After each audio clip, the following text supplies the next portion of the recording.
Hello, good morning. Meron na naman kaming gagawin ngayong araw na ito. Focus mo. Mukhang okay naman yung buhok ni ma'am. Maganda na yung buhok niya.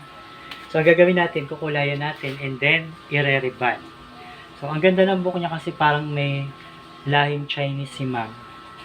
May pagka-Chinese siya, kaya yung buhok niya siguro ay napakaganda. Nga lang, kailangan pa rin natin itong ingatan dahil black po yung kinukulay niya.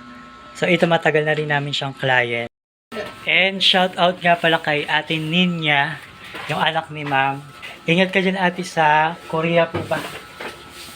Sa Korea po ba siya? Madam, sa Korea ba daw? Sinin niya? Ha? Sa Korea ba?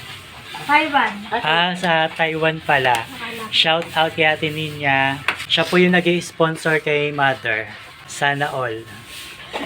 So ito, kahit may kulay siya, ang gagawin nating proseso, lalagyan na natin ng gamot malapit sa anit hanggang dulo na po.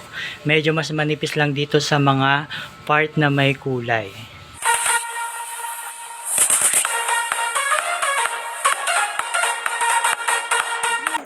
So ito na, napatuyo na natin. Ito po, wala po yang pangalawang plancha. So pines na naman ang kanyang buhok.